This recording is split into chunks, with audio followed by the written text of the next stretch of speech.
Hi friends, நான் உங்கள் சம்சுல். நீங்கள் இந்த படத்தில் பார்த்துக்கிட்டு இருக்கிற பறவை பேர் வந்து குக்குபர்ராங்க. இந்த பறவை வந்து இதுக்கு முன்னாடி நம்ம எங்கேயோ பார்த்துருக்கோமே அப்படின்னு வந்து உங்களில் பெரும்பாலான பேத்துக்கு ஒரு சின்ன ஞாபகம் இருந்துக்கிட்டே இருக்கும். ஸோ நீங்கள் எங்கே பார்த்துருப்பீங்க அப்படிங்கிற விஷயத்தை வந்து நான் லாஸ்ட்டாக சொல்கிறேன். அதுக்கு முன்னாடி இந்த பறவையை பற்றி நம்ம தெரிஞ்சுக்கிடுவோம்.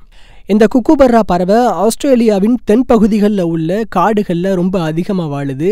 இந்த பறவை பொழுது விடியிறப்பையும் பொழுது அடையிறப்பையும் ஒரு மிகுந்த ஒரு சப்தத்தை கொடுக்கும். அந்த சப்தத்துக்காண்டியே இந்த பறவை வந்து புகழ் பெற்றது அப்படின்னு சொல்கிறாங்க. அதே வகையில் இந்த பறவை வந்து எப்படின்னா வந்து மரப்பொந்துகளில் தான் வசிக்குமா.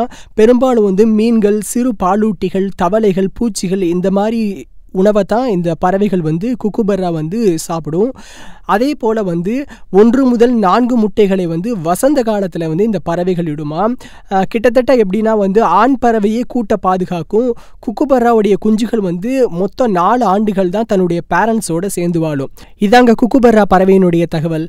இதுக்கு முன்னாடி இந்த பறவையை நாம் எங்கேயோ பார்த்துருக்கோமே அப்படிங்கிற ஞாபகம் உங்களுக்கு இன்னும் வரலைன்னா நான் சொல்கிறேன்.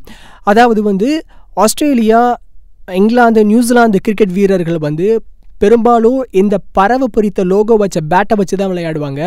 கிரிக்கெட் அரங்கில் இந்த பறவைக்குன்னு உள்ள ஒரு தனி சிறப்பை காட்டுறதுக்காண்டியே அந்தந்த நாட்டு அரசுகள் வந்து இந்த பேட்டை வந்து கொடுத்துருக்காங்க.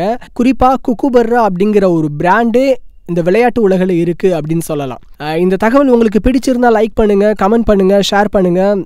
எங்கள் சேனலை மறக்காமல் சப்ஸ்கிரைப் பண்ணுங்கள்.